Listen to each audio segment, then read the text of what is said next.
I'm here to talk about my illness.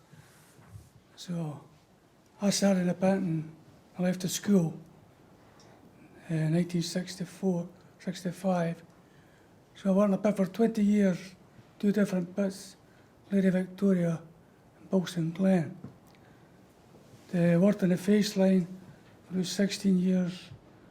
Done every job there was on the PLF, stable, brushing, machineman, you name it, we all done it.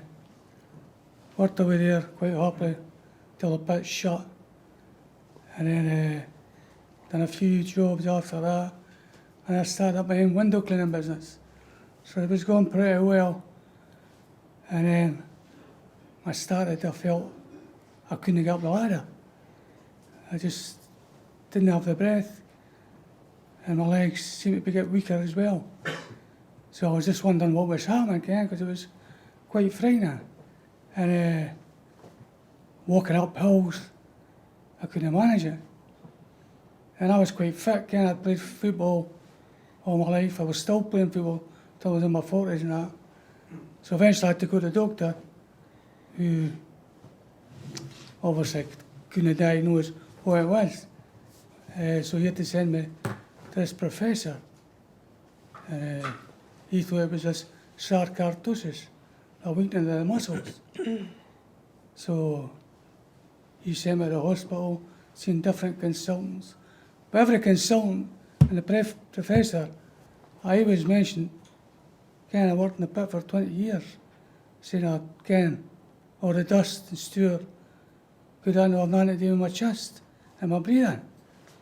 And the professor said, no, it's just sarcoidosis. So this went on for years, it was just sarcoidosis. My legs were getting worse, my breathing was getting worse. So eventually I was sent for a biopsy. So I was told to come back in the hospital for the results and that. So I seen a new consultant, and he was going through what I had. He said, "Why, you've got silicosis?" I said, "Could you say that again?" He said, "It's signs of silicosis." And I said, "Actually, that's unbelievable." Everybody I've asked, doctors, consultants, professors, said it wasn't that. They ruled it out completely. So I had a word with the head consultant. I said, you've got silicosis mentioned. I said, well, I'm not working, and I'm trying to get a claim in for this silicosis. Now, I didn't want to put a claim in if it's just going to get knocked back. So I'm asking you, do you think I should put in for this claim?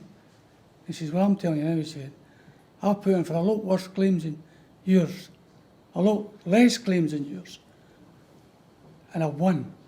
I said, he said, I'm telling you, you put in for that claim. So, if the years, a lot of help for Alec and Marette, I eventually was in front of a panel. They still weren't happy. They were sent away for results of x-rays and what have you. So it was put back again. So I came forward again, same panel, and they said, oh, you're right enough, 20% for your chest. So it was sort of a long, hard struggle for folk to admit you had silicosis. Because as Marette says, it can lie dormant for years and then just appear suddenly. And it just hit me suddenly, because I was up and down the stairs making a good living off the window cleaning. But then I just had to stop. It was my business, and a couple of boys working for me. But after that, I just had to do the bolting windows. I couldn't go up the ladder. And eventually, I had to sell the business altogether and just back up. Because when I was walking about carrying a ladder and carrying a pail of water, I was liable to fall any time. I just cow power. So that's about my story. Unless you want to hear the things I've done in the past.